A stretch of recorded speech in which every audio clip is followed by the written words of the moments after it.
Imagine someone telling you there is one thing that you could cut out of your life that would solve all of your problems. Aaron Pay.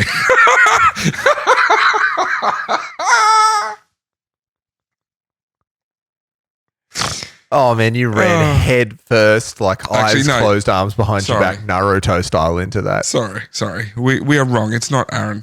It's just the Super Bowl victory of the Bucks I'd cut out. Boo. Oh, boo. It Sorry. would fix the problems in your family, your job, and bring you closer to the life you always dreamed of. Sounds like a wonderful chance to make things right, doesn't it? Well, no. Sounds like an absolute crock. I know. In reality, it would turn into a strange world of desire, lawlessness, and violence, achieving none of its promises and instead a list of problems that should have been obvious. Purge. This week on Cheeky Tales, we discussed the time the US decided to go full Catholic and abstain from booze. That's right. We're talking about Prohibition, baby. Not the crappy nightclub in Brisbane. While you're holding a beer. You could have at least stayed and on topic. Intro 5 seconds.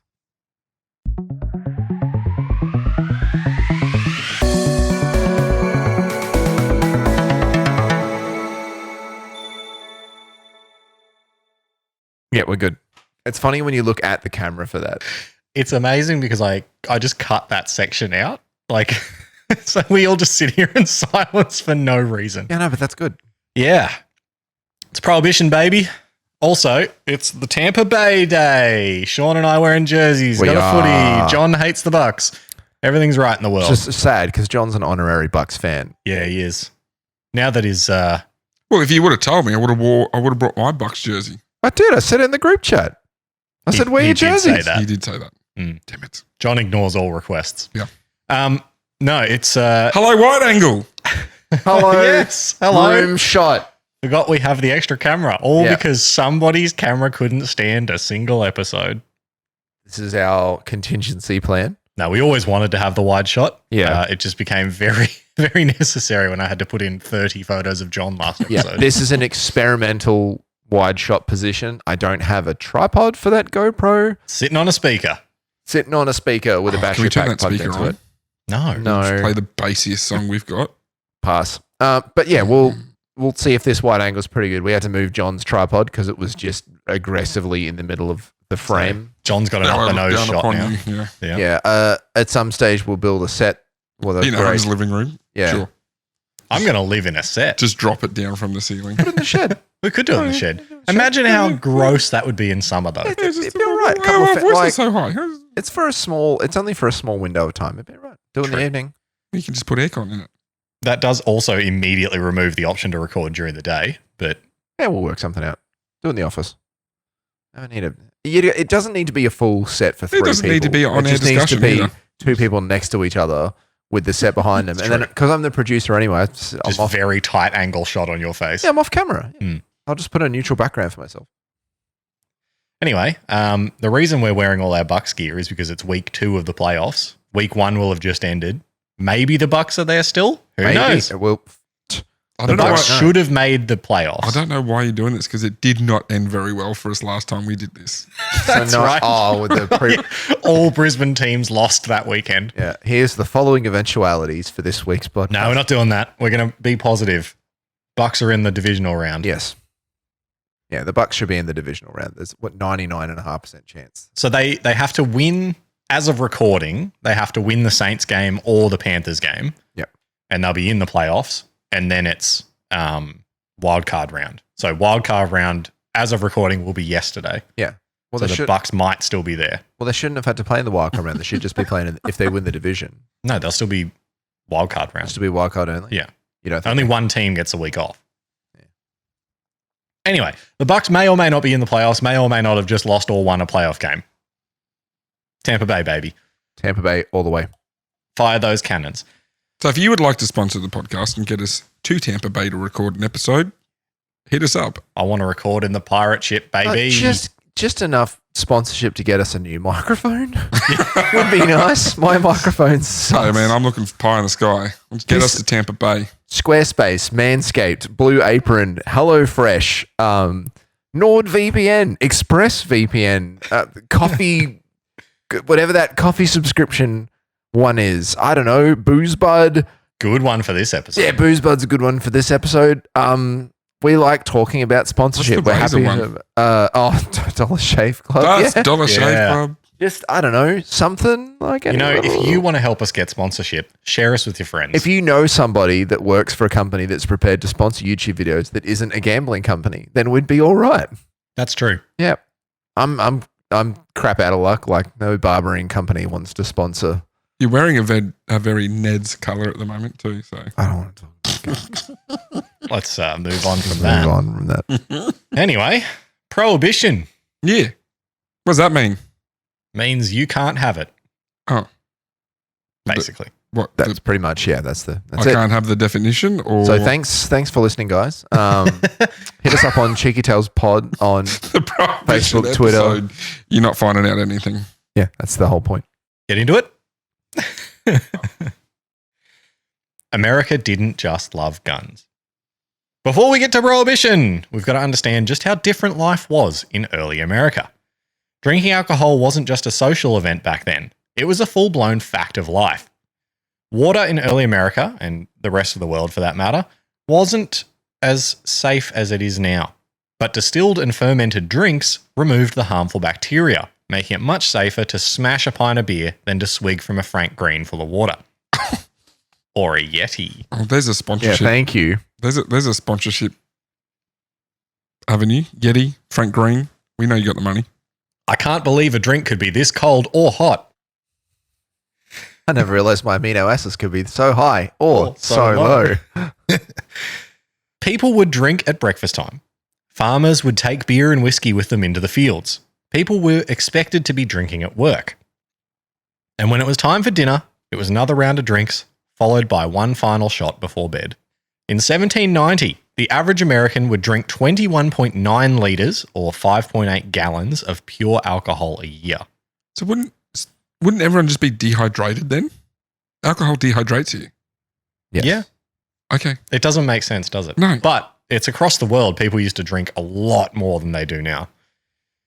In 1790, the average American would drink 21.9 litres of pure alcohol a year.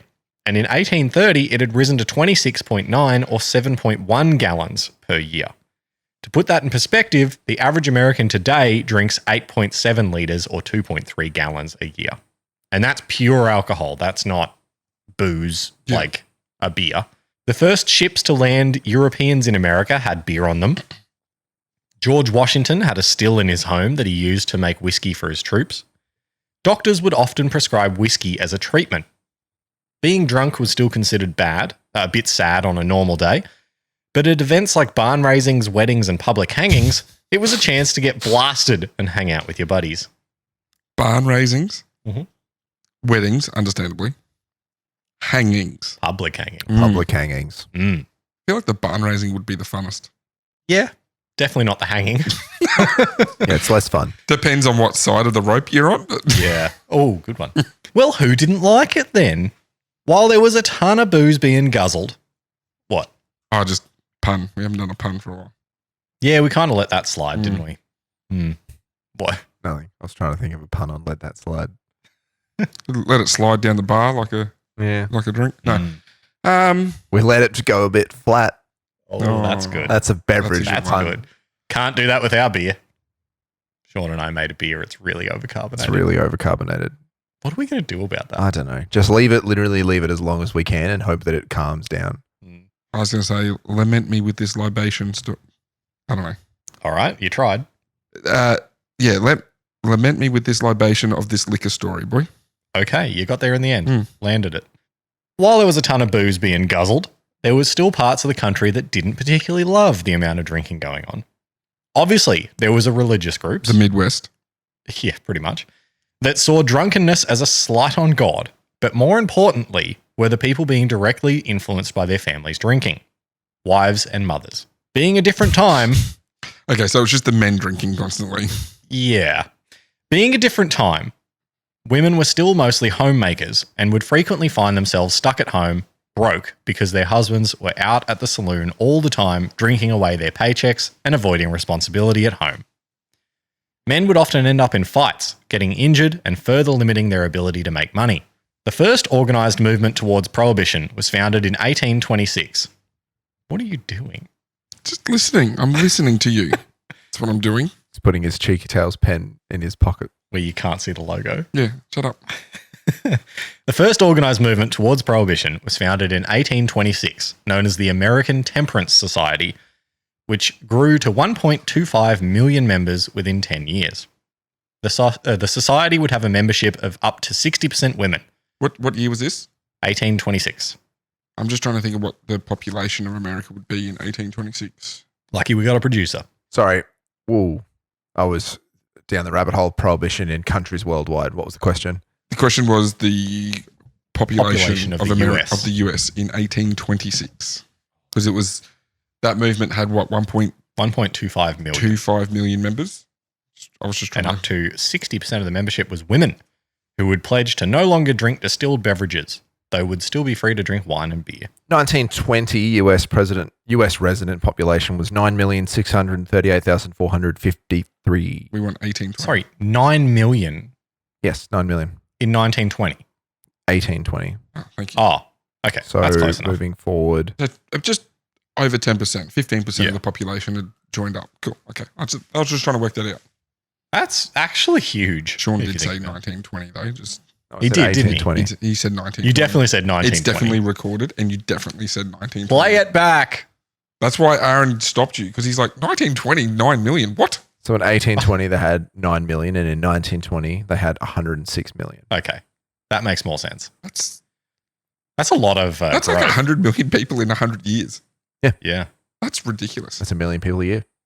Have you seen population graphs? Extra people. Population graphs are like, ooh, kaboom. Except if you're in South Korea.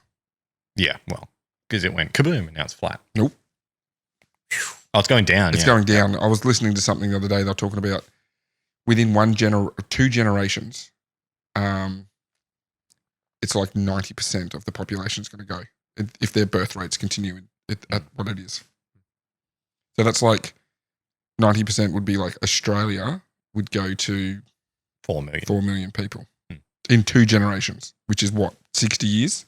Yeah, about that. About that. But it's happening all over the world. Yeah. There's very few countries that are still growing at the rate they used to. All Like the even third world China's countries- flattened out. No, all the third world countries are still growing. All the Yeah. Yeah. what the civilized But with countries are. the issues that the world over has with overpopulation and the inability to the inability to match the growth of the population. Like if the population is dwindling because of effects of lifestyles, probably it's not like a bad thing. Like, Yeah, it's more of the culture we're in. Yeah. The birth rates are down because of people have things. kids later, people have less kids, Yeah, and religious aspects towards religious aspects, the different things with the Yeah. I don't The wanna get real into problem is you end up with sexuality and all an that kind of stuff. older population that can't work. And then, Yeah, but look at countries that are considered to have an elderly and aging population. Italy, Japan, they're doing fine. We talk about the elderly population that can't work. They are both countries that have higher GDPs. Like they're fine. Anyway, way off topic. didn't do so fine during COVID. Japan, one of the first countries to reinstate tourism. Yeah, they were Like, doing fine, but Italy, not good. During the 1840s, the society would be joined in its crusade by a number of religious groups. As the group grew in number and influence, it saw women begin to protest in Ohio in 1873 against alcohol use. Ohio, Cleveland, baby. Yeah. Spreading to the rest of the country and becoming known as the Women's Crusade Against Alcohol. They would be march down streets in towns and cities, stopping outside saloons to pray. As you can imagine, this was very confronting for men at the time when women were left at home. And so they would start to fight back against the movement, harassing the women as they tried to protest. I feel like this is about to get icky. In one instance, a fire engine was called to hose the women down. And in another, a saloon owner brought a cannon out the front of the saloon and threatened to blow the women away if they didn't disperse. Eventually, the group would form the Women's Christian Temperance Unit, or WCTU. Are you playing Fallout? No.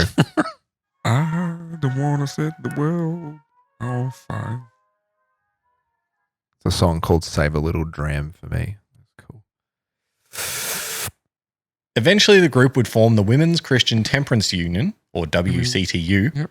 on my birthday, December 23rd, 1873, which So would you go are on. 150 years I old. am quite old, yes. Which would go on to produce educational material for schools, Quick math. install water fountains, and run homes which would rehabilitate alcoholic women. Okay. Yep. They had some pretty shady educational material. Okay. Like, if you drink even one booze, you'll explode. Yep. Yeah. Sometimes I feel like that. I felt like I was going to explode. Not last night, the night before. I think I may have drank my hard solo too quick. Massive heartburn. No, I had heartburn. I got tummy ache. No, I had a alcoholic heartburn. soft drink. Heartburn much was sugar. awful. I was rolling around on the ground. I was in that much pain. Oh, jeez. You have no Sure idea. you drank hard solo? Oh, you Yeah. have no idea. I love it. It's not only just hard solo. I've had it before, like Bundy rum. If I have it with ginger beer, I get massive heartburn. Wow. I take a proton pump inhibitor every single day due to heartburn. I've done for 10 years. I feel pretty not healthy nice. right now. It's not It's nice. not good. It's weird. Like one night I'll drink a solo and it'll be fine, and the next night I drank it and I was John done. So would have been a prohibitionist. Yeah, get rid of the booze. Hurts my heart. I'll get a tummy ache. It literally hurts my heart. Tonic water gives me crippling heartburn straight away. But I have gourd. Like I suffer from heartburn quite a lot. But tonic water in particular sets it off. I drank what's a TED? Tui's extra Two dry. is Yeah. extra dry. What's the black version of that? Tui's Tui's- platinum. Platinum. Extra dry. I had a Tui's Platinum once, and it gave me such crippling stomach pains, I couldn't go out. Oh, you do stomach pain. Oh, look at me. Oh, so one little beer. Oh. Careful. He had it from drinking higher than standard alcoholic content beer. I don't care. He You just had had it a go from for drinking me. alcoholic soft drink. It's also the only time it happened to me, and I've never had one What's again. the standard drinks on a on a On a hard solo. platinum? Oh, I think they're 1.8, 1.9 standard. Yeah, I drinks. think they're 1.9. It's 1.4 and a half. Doesn't matter. It was Yeah, a I'm really aware that's a bad beer. standard It's full not that strength. bad. It could have been 0.9. Could have been a West Coast cooler, 0.6. Mm. I love West Coast coolers. I just don't know what causes it. This episode is going to be alcohol heavy, Yeah. I can tell. Yeah, it is. Well, it's about piss. Okay. All right. I don't think they call that in America. Australian vernacular for alcohol. Yeah, piss. Piss. Piss. To all our British and American Because that's listeners, what VB tastes like. our famous British listener who called me a slaphead. Yeah, Reese, that got him good. Yeah, Reese, that got me real good. It's real tough. It's real tough. I'm a bald barber. It's horrific. Lower third. Right here, boy. Please don't label me as a slaphead. Do it. Now you've just asked for it. Sean Turnock, slap it. Slaphead. As time went on, You know, like one of another famous podcast that we listen to. You see him out in public to do something. You see Sean out in public. slap his head. Please don't. Please Sean's don't going do to get that. assaulted so many times. Please don't do that. Please don't assault Oh. Sean. Please don't. No, just a gentle little Ask slap. his permission, then give him a little rub on the head like a genie. He will grant you 3 wishes. And all of them will be for death. Moving on. The Women's time Christian went Temperance on- Union. WCTW. WCTU. That was the WCTW, I think, was the the. road, Yeah, the TV Women's, station. the Women's Christian Temperance Union. Union. Wasn't WCTU the station? No, WCTW. WTW or something. It was the station for from Yeah. Max Headroom. As time went on and people started to think more about the impact of alcohol on the family, some states started to introduce dry laws. Yeah, real terrible when your kids are stumbling down the hallway. Yeah. Which were aimed at the restriction or prohibition of alcohol consumption and sale. Kansas, in particular, had introduced a ban on alcohol sale, which had resulted in an explosion of illegal saloons popping up all over the state. John is correct. WTTW and WGN-TV. That was it. Why Kansas? I would have thought Kansas would have been, because they produce a lot of corn, Yep. they would have been one of the main Isn't states. Kansas in the Bible Belt? Yes. I would I have think thought it's close. I would have thought Kansas would have been keeping it because no, a lot of corn goes to creating. yeah, but a lot of, you got to remember, like a lot of the Midwest and the Yeah. the southern and southwestern states are obviously a lot highly religious. Like even if they produce a lot of I just imagine corn that produces Kansas would alcohol. produce a lot of. The Bible Belt Alcohol. incorporates not Kansas. Okay. It'll be like Oklahoma, Utah. Colorado. It's Alabama, Arkansas, Georgia, Kentucky, Mississippi, Missouri, North Carolina, Oklahoma, South Carolina, Tennessee, West Virginia, and parts of Florida, Louisiana, Illinois, Indiana, Kansas, parts of Kansas, not all of Kansas, New Mexico, Ohio, and Texas. All right. There you go. Okay. Not Colorado. Sorry, Colorado. So yeah, there's an explosion. Explosion. Oh, we got to get through. Don't say don't. That is a you bleep that. If you don't bleep that word, that is a gross What word? It's such a Now gross. you've got here. Yeah. You bleep yours, but you unbleep his.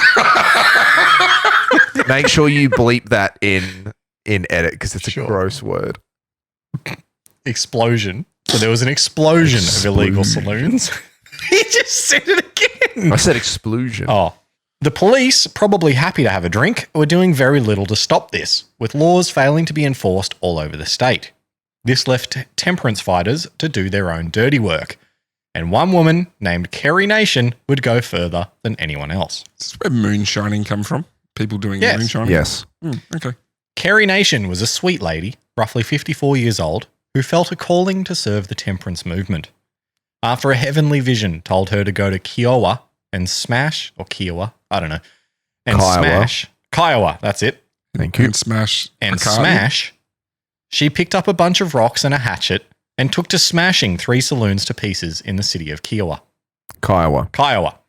After this, a tornado hit Kansas, and she felt that was all the proof she needed to continue her spree of hatchetations all across Kansas. Because that's unusual for a tornado in Kansas. Yeah, I know, right?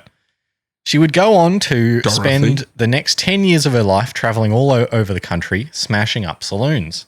10 years. Yeah. She would be arrested some 30 times, paying for her bail with her lecture tour fees and sales of lapel pins. How has she not been publicly hung? Each time, she would manage to avoid charges by agreeing to promise not to smash up another saloon, Oh, really? which of course she would go back immediately Yeah, so how to many- smashing saloons. After, 3 or 4, she started promising and then continued. Yeah. It's pretty wild, hey? Like, because I guess the information doesn't spread that much. So, yeah, like, okay. You got to remember, we're not in the Yeah. age of rapid information we are in now. A brilliant quote from her is, "Ladies, you do not know how much joy you will have until you smash, smash, smash." It's a great quote. Despite the hard work of leaders like Kerry, the WTCU eventually started to wane in power and productivity, as unfortunately the reality of the day was that homes wouldn't function without women at home to look after the children and deal with the problems of the home.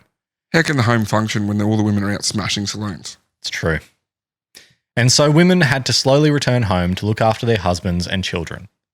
There was a group ready to take up the mantle, though, called the Anti-Saloon League, run by a man named Wayne Wheeler. The ASL. Yeah. Dirty tactics from sober men.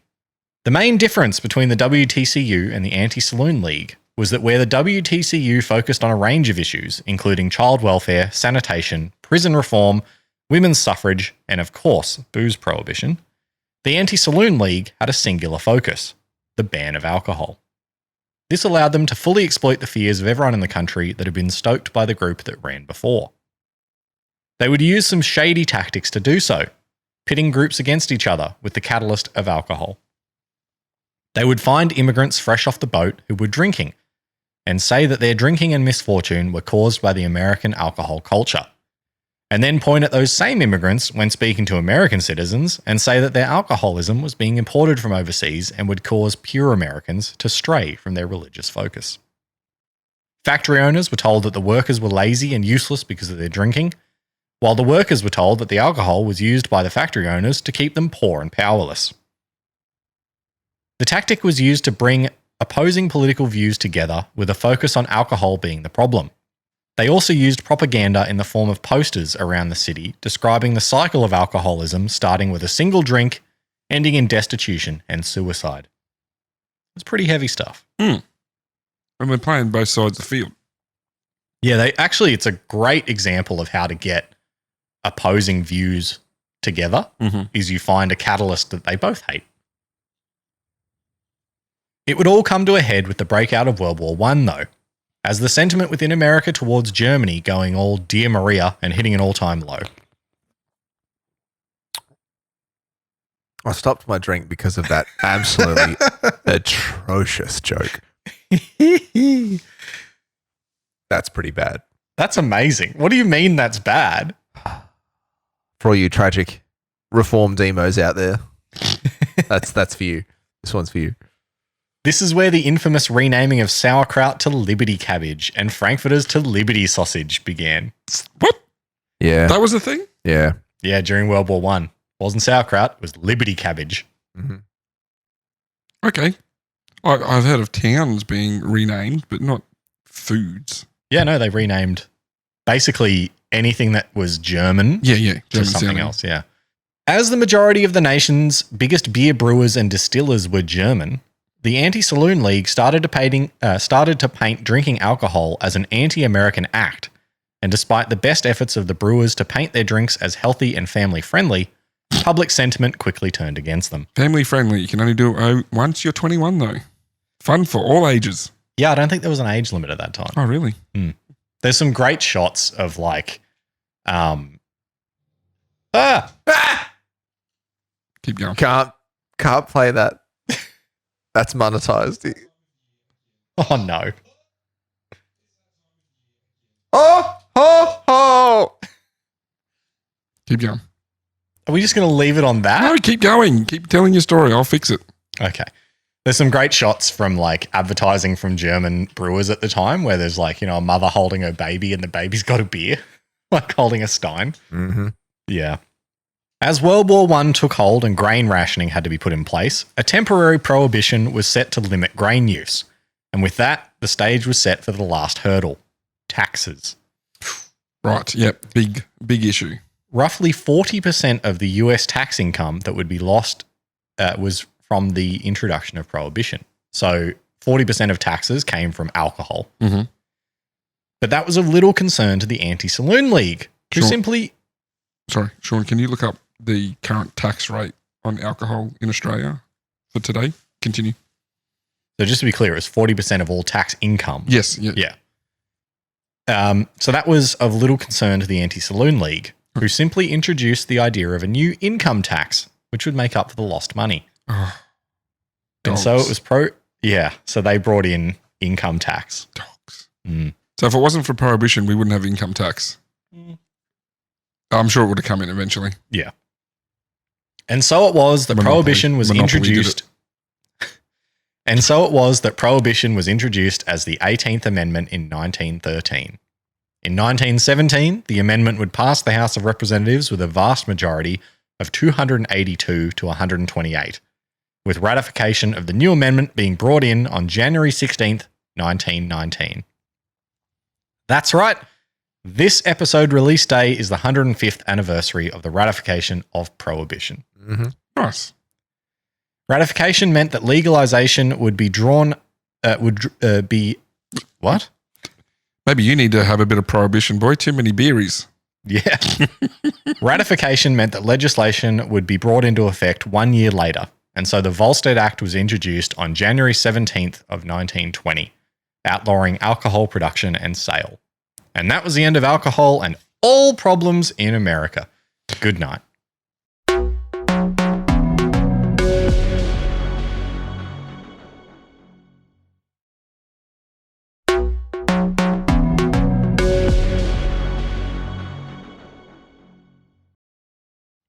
It wasn't because wasn't the molasses flood a cause of prohibition? No? Maybe? Weren't they using... I thought they were Molasses- using the big tank for the molasses because they couldn't do... Well, they changed to molasses production in Molasses was for Boston. industrial alcohol. Yeah, but... yeah, okay. I thought that's why. And that was also earlier. That was like the 19... Oh, was it? I think it was like... Damn it. Yeah. Yeah, of course it wasn't. Any figures there, Sean? Oh, dude, it's so complicated. Yeah, okay, don't worry about it. Would you like to know? No, it's the If Sean's going, it's complicated. Let's not bother. the tables and charts of how to complicate the excise tax duty rates of alcohol in Australia based on. Wow. Yeah, We pay a lot in taxes. That's all I know. Yeah. Yeah, no, I just thought you might have been able to pull up, like one cost of a beer. Say it's $3.50. How much of that $1.50 of that is tax. Yeah, it's around. We are an incredibly heavily taxed nation. I think, judging by this, let's say alcohol volume beer not exceeding 3% individual container over 48 litres, tariff sub-item unit, dollar per litre of alcohol, 1.2. So $1.20 per litre of alcohol. No, I don't know. No, it's really. Don't worry about it. Yeah. I thought there was a simple answer. There is not. No, there's no simple answer. It's actually really, really confusing. And it's made my brain hurt. And I feel squishy. And I haven't had lunch yet. Almost immediately, people began to suspect that maybe everyone that said that Prohibition would make things better was right. That sentence made no sense. Try that again. Almost immediately. Almost immediately, people began to suspect that maybe everyone that said that Prohibition wouldn't make things better was right. As it turned out, alcohol production was America's 5th largest industry, so a huge chunk of people were out of a job within a year.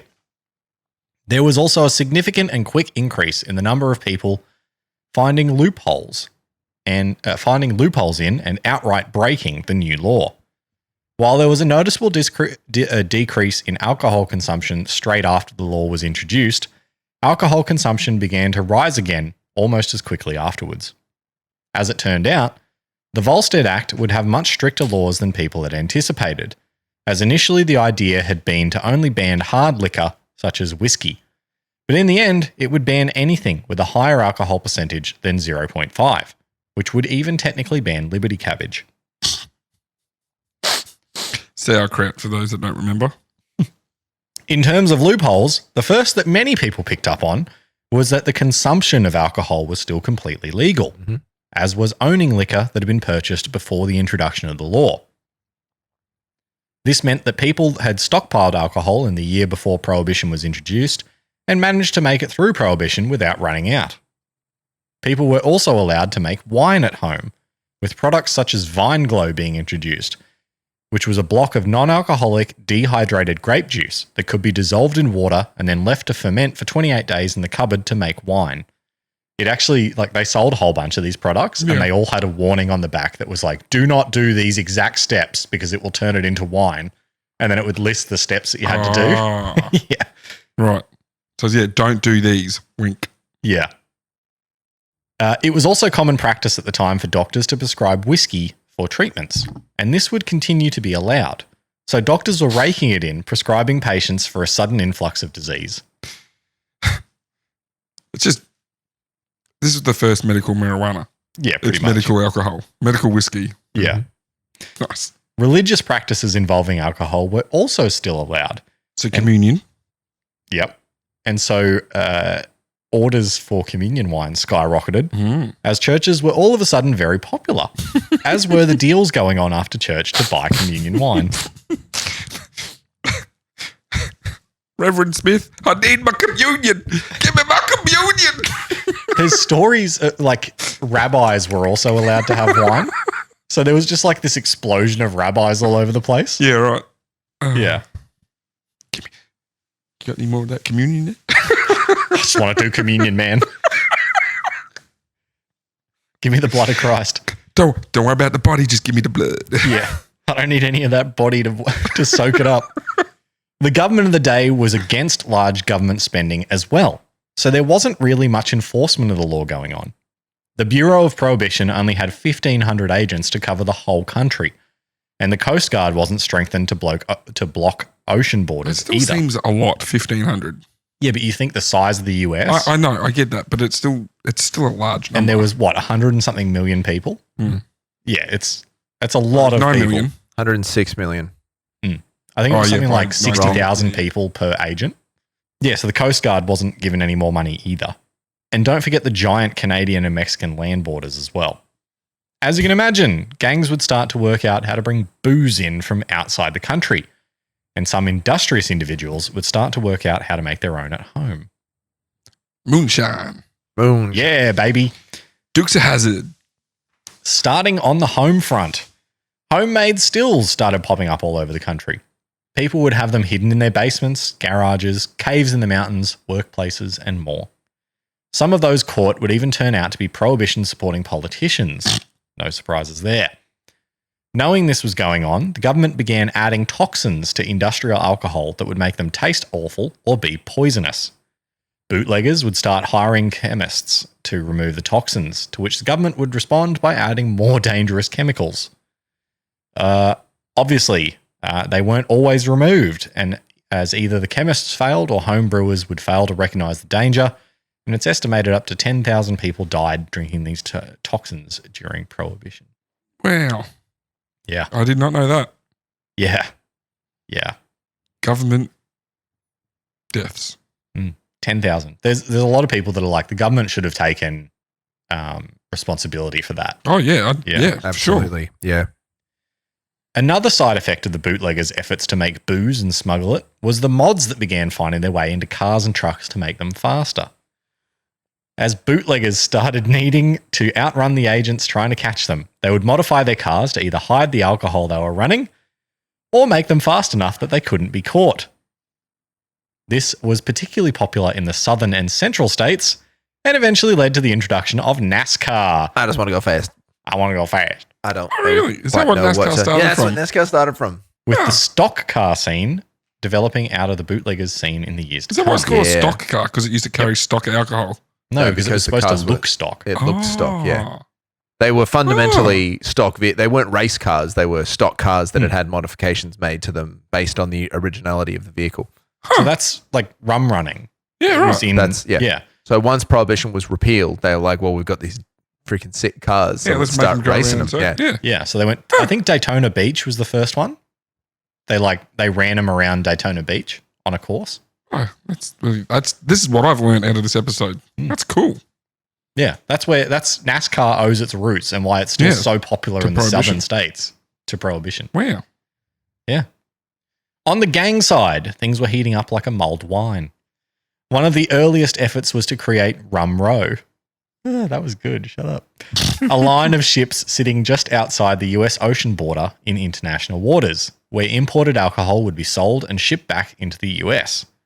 This alcohol, and more acquired through other sources, would start to find its way into speakeasies that were starting to show up in US cities. Speakeasies were hidden, illegal clubs that would host lavish parties and are basically the places that led to the famous Roaring Twenties aesthetic and, by extension, Prohibition, the club in the valley. There's a club in Fortitude Valley called Prohibition. Have you been there? Yeah, it's terrible. It's terrible. I've never been. That's okay. It does have You're not this missing sick much. lighting thing where they've got like all these hanging lights that are like, yeah, it looks cool. You're not mission. You're not. I'm not mission yet. No, And if you want to go outside at Prohibition, you have to go where they vent all the air cons. It's like Yeah, it'd be very 15 hot. degrees hotter than Yeah. inside. It's so disgusting. Inside of a speakeasy, you would find flappers, jazz band, people of all ethnicities, even Prohibition agents themselves looking to get a drink. They would be reviewed in newspapers and would become so prolific that people living in cities would have to start putting up signs to tell partiers that they were not a speakeasy and to please not knock on the door. So it just clicked what you said. The guys that are out chasing the moonshiners down Yes. are in the speakeasies Yes. having a drink Yes. after a hard day of Yes. confiscating alcohol. Yes.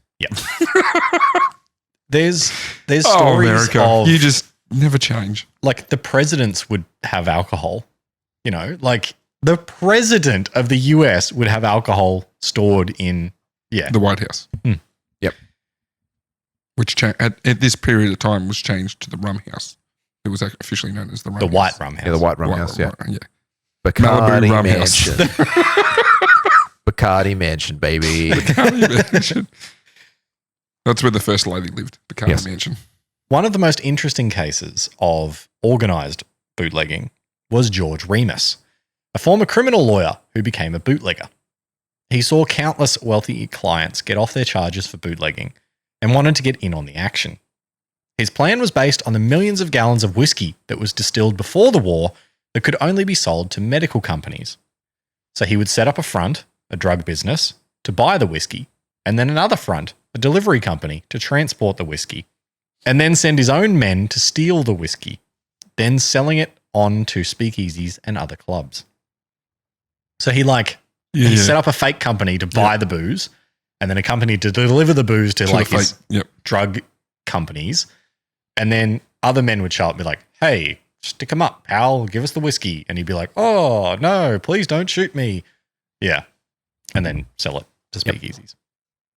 This worked well at first until he tried to bribe the wrong person, eventually finding himself convicted of breaking the Volstead Act 3,000 times and being sentenced to prison. Why was it called Volstead Act? I'm not actually sure. I didn't look at the Volstead Act itself. One moment, please. I'll continue with my story while Sean does that. The National Prohibition Act, known informally as the Volstead Act, was the 66th United States Congress designed to execute the 18th Amendment, which was named after Andrew Volstead, chairman of the House Judiciary Committee, who managed the legislation. Okay. There you go. They're usually named like that. Yeah, they're always usually. named after someone. whoever was in charge of. I just know there's a Norse god. He was one of the Thor's friends, Volstagg, and he's known for being a heavy drinker. I just thought there might have been some connection. There's not. So while he was in prison, Remus would leave his wife in control of his money. She would instead have an affair with a prohibition agent, sell everything from the home, and file for divorce. Man, these prohibition agents are getting round. They're getting everywhere.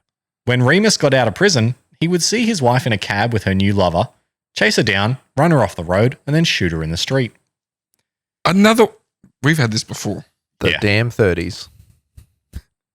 This was the 20s, bruh. That's the same. He would then hand himself in. We don't like the 20s or the 30s. It was just the prequel to the 30s. Yeah. It's 30s light. 30s light. When the 30s got their idea. Yeah, it's 1930s The Phantom Menace. It's oh, boo. Don't you dare say boo. That is my favorite Star Wars film. You're entitled to your opinion. Yeah, you're entitled to your opinion, which is wrong, but you're entitled to it. I didn't say it was the best. I said it's my favorite. Yeah, it's still wrong. When was old mate congressman shooting the fella outside the White House? Was that in the 30s? That was like no. It was way earlier. Yeah, way earlier. 70s or 18. Yeah, okay. The 1830s. Yep, okay. 17, something like that. Yeah, okay. What was his name? Oh, that was a guy I did, wasn't it? Yeah. It wasn't Timothy Dexter. It was... Dexter was Adams one. Yep, it was... Are you talking about William Henry Harrelson? No. It'll be in my episode notes. That was a while ago. No, just look up our episodes. It's the Civil War general. It was Civil War. That's when it was. It was a Civil War general. Timothy Dexter, and really derailed the podcast here. Really derailed it. That was an early one, wasn't it? First year 2. Dan Sickles. Dan Sickles. Go have a listen to that episode. Episode 15. If you want to hear more of people getting shot in the streets. That's an old one. So Remus would hand himself in and then defend himself at his own trial, claim insanity, cry a lot, and make the nation feel bad for him based on what his wife did. The jury would find him innocent in just 19 minutes. He was a lawyer, wasn't he? Yep. And prove, once again, the American justice system is perfect. Can I start a new system? Can you cut in fact checks that I do where I read them later into the appropriate time? Oh, so like, huh? And then cut it in. The first NASCAR race was, have like a Tim Allen face or something. The first NASCAR race was, in fact, at Daytona Beach in February 15th, 1948, after the National Association for Stock Car Auto Racing was conceived. NASCAR. Yes. Cool. So the jury found him innocent, proving that the American justice system was perfect. Mm-hmm. In a perfect example of the unfair double standards, a mother was given a life sentence for making alcohol at home. So mother was making alcohol at home. She was given a life sentence. A dude George Remus confessed to murder. Shot his ex-wife in the street in cold blood. As a bootlegger. Correct. Yeah. Was found not guilty in 19 minutes. Mm-hmm. Yeah.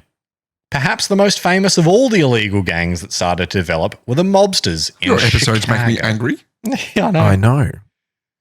So perhaps the most famous were the illegal gangs that started to develop in Chicago. Al Capone. Yeah, baby. Yeah. Scarface. All cities had Did you- mobsters, but Chicago had the one and only Al Capone, better known as Scarface, or his personal favorite nickname, Snorky. And the guy who got scammed by Yeah, he my did. fella. Yeah. He did too. Wasn't really a scam. He just took his money, held it for a month, went, it didn't work out, and then got $5,000. So Al Capone bucked the trend by making himself the most media-friendly gangster of all time. While the gangs were having shootouts all over the cities in the US, Capone was speaking to the media and creating a cult following with the public with his lavish displays of wealth and philanthropy. Despite being well known as a gangster, he did a pretty good job of bribing the right people and having other people do all the dirty work, so he could never be pinned for any of his murders or bootlegging. It seemed that the whole nation was happy to break the law and that the good times were never going to end, despite the draconian laws supposedly cutting down on booze. The good times did not last. You say that, and it makes me wonder with America's current issues. Guns. Feel like if they were to attempt what they did here, it'd just be the same. Which I guess is some people's points, but You got to look at Australia, right? Guns are not prohibited here. no. You just have to follow very strict laws on how you get them and keep them. And Lots of different. But there was guns are that time prohibited where everyone here, handed their guns in. Lots and lots and different types of guns are prohibited. That's Yeah. the problem. Like, But- it's not a matter of if you have a license, you can have it. There are lots and lots and lots of types of guns that America has that we have just said, Oh. no, you can't have them at all. yeah, but like Magazine guns fed as a weapons. concept Yeah. is not banned. I just think the first step America, we're not going to go down this rabbit hole. The first This step will America potentially be cut. needs to do is just get rid of assault rifles. It's just not You going to can happen. have bolt action rifles that are fed by a magazine. You can have them fed by a magazine, but it's the magazine fed weapons is part of the issue. It's the amount of rounds that you can physically fit Yeah. in there. That's the It's problem. not even just assault rifles. It's that bloody mod that can change that AR-15, which is semi-automatic, into a full automatic weapon. The AR-15 is based on the Colt M4, which is it just comes naturally Yeah, as semi-automatic and full automatic. That's the first step they need to Yeah. take. Semi-automatic. Yeah. Anyway, It's a sorry. very Matt. different topic. Very sorry. We've covered our feelings on America's gun laws extensively before. Yeah. Cheeky Tail says, No, no, thank thank you. you. That was really well done. That was Congratulations. really guys. well done. Yeah. As Wasn't you can edited. imagine, hey, It wasn't edited. That was no. That really happened. As you can imagine, having all-out gang warfare on the streets is only fun for like 1, maybe 2 years before you start getting sick of wondering if you'll catch a stray bullet in the head from a gang shootout while you're trying to pick up some nice pastrami for a sandwich. The public started to think that maybe Prohibition had made things worse, and the stats were starting to back that up. While in some rural small towns, what year are we in now, roughly? this is like towards the late 20s. Okay. Late 20s, early 30s. Yep. While in some rural small towns, alcohol consumption was down, in the cities, it was way up, as were charges for public intoxication, drink driving, and other petty criminal citations that were clogging up the justice system. It got to the point where judges were giving people light fines for anything relating to the Volstead Act so that they could get back to real justice. Oh, like murder. Yes. The health impacts were noticed as well, with cases of liver cirrhosis notably spiking. Oof. Mm. Holes in your liver, if you don't know what that is. Yeah, it's pretty gross. Congress was increasingly hypocritical about Prohibition as well, with booze flowing in the halls of Congress. Booze from bootleggers was getting in and being sold, with even President Harding serving his cabinet bootleg whiskey. Some Good year this year, fellas, for your Christmas present. Here's some whiskey. don't take it out of this room. Some congressmen started to publicly oppose Prohibition, with one gathering the media to watch him drink a homemade beer, and while drinking it, asked a passing police officer if he wanted to arrest him. He didn't, proving his point. So he's like, hey, you want to arrest me for drinking this? And the guy's like, nah, mate, just kept walking. In some positive news about the bad times, our old mate Al Capone didn't stay free forever. As the nation started to spiral out of control, President Hoover decided that what he wanted to fix wasn't the rampant criminalization of regular people, the skyrocketing rates of crime, or the horrifying increase in liver cirrhosis. No. He wanted to catch Capone. Gangsters, yep. Criminal number one. Uno, dos, one. Public enemy number one. Sorry. As we know, Capone was good at hiding his crimes behind others, but his high profile and lavish spending did raise a question. How does he make his money without paying tax? And it was this question that led to his downfall, as the IRS finally managed to pin him for tax evasion and brought him to trial.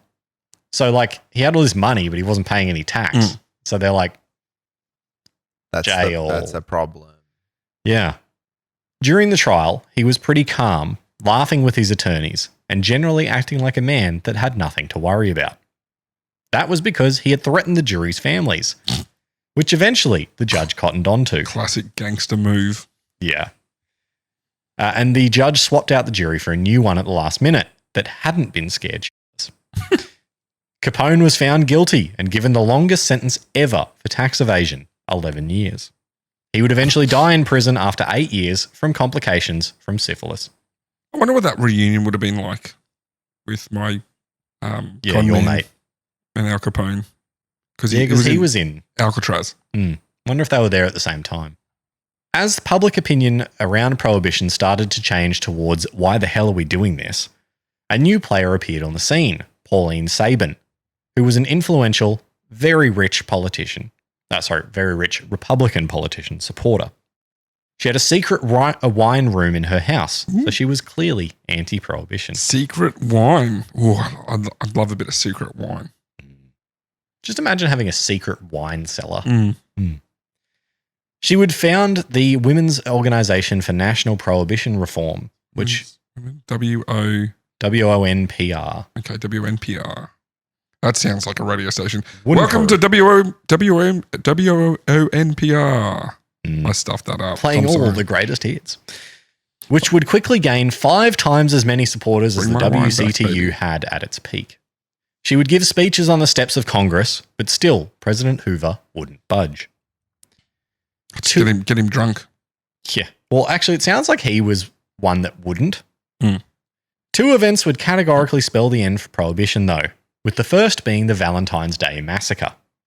On 14th of February 1929, a group of Al Capone's men would trick some Irish mobsters into coming into a garage in Chicago to purchase some whiskey.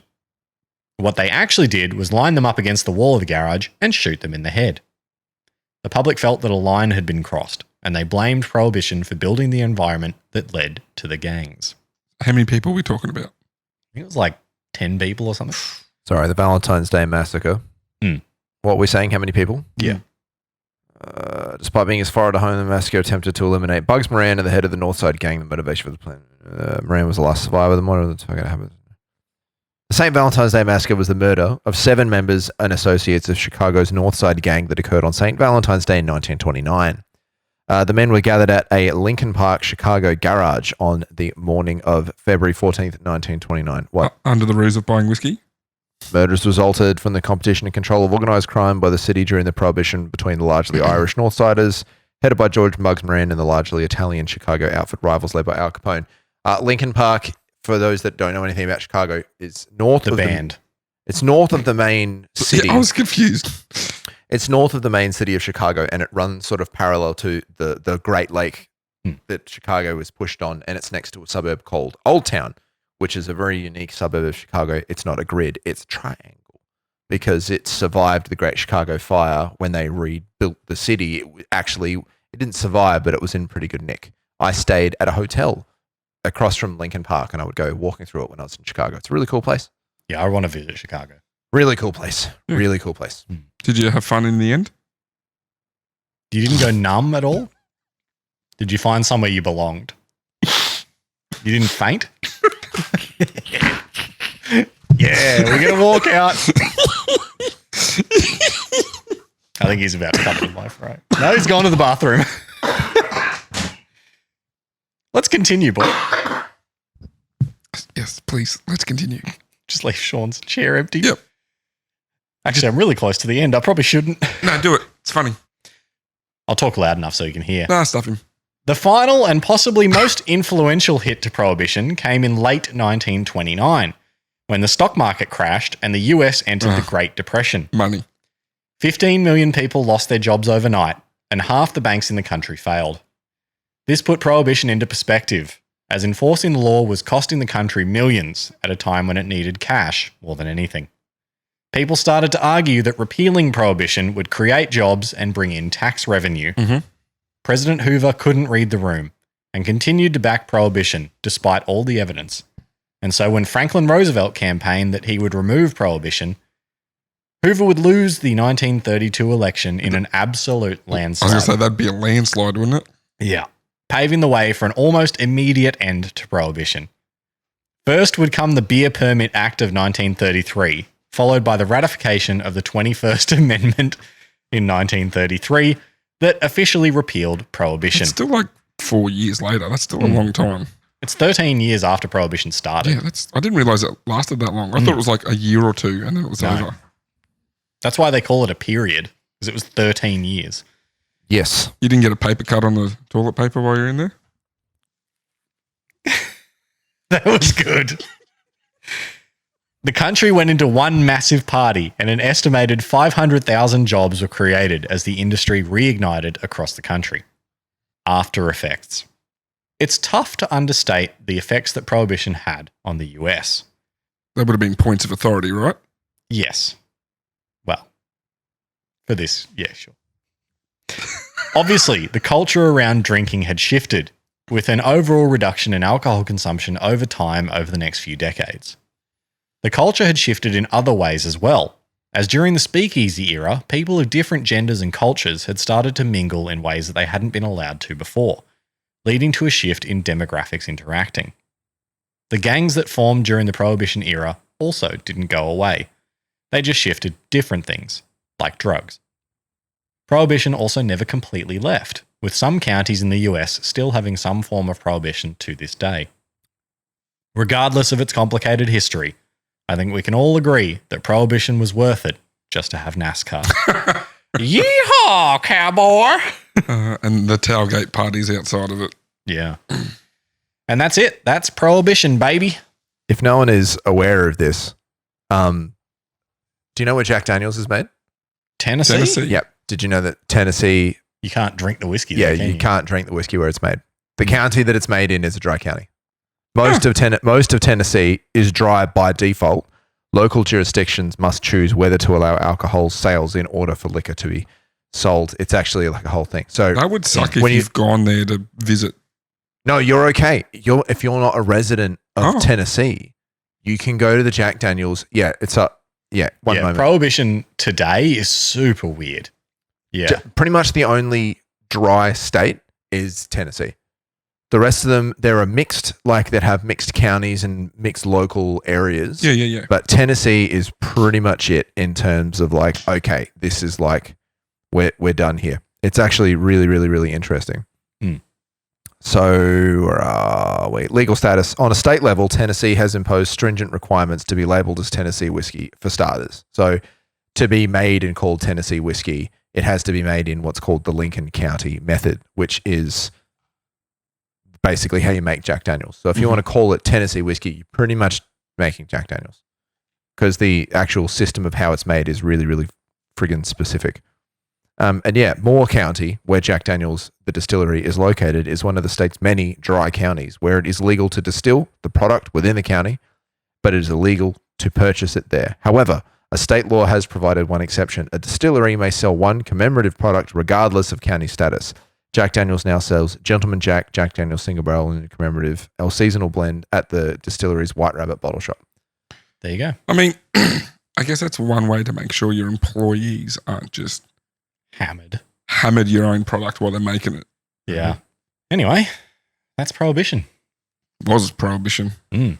But nice. That was, yeah. Hope you enjoyed that, everyone. Well, you can hit us up on @CheekyTalesPod Wrap it up, boy. on Facebook, Twitter, and Instagram. Don't do it. We will be posting some supplemental images there. You can also, Speaking of X, X.com is one of only three single domain name websites. X was one of them. Wasn't that the original site for PayPal? X? Because Twitter is still on twitter.com. Might have been. Yeah, something like that. Because I think Elon Musk owned it. Yeah. Anyway. Well, that's how he made his money. It's PayPal. Yeah, but I think he owned X.com. Mm. Anyway, So, just thought that was interesting. yeah, at Cheeky Tales Pod. Share us with a friend, maybe a big booze hound. It'd be nice to get this Maybe out to someone more. who's high up in a booze company who wants to Sponsor the us. Prohibition episode. Absolutely more than happy. Hit us up. Yeah. I will shill Passion Pop till the days come, till the day ends. Goonbag. Yeah. Anyway, go Bucks. Hopefully by the next time we release this, another episode, they're in the Super Bowl. Other than that, I hope you have a good night. Good night. You got to stop saying good night. It's daytime. It is clearly daytime, but Good day, It's not only is Chiquitos. it clearly daytime, but we've done We're a not having few- this argument again. We are having this argument not having again. this We've argument. recorded so many episodes in the day. Our sign They off come out is during good the day. night. So good night, Chiquitos. Ta-ta. Cut it.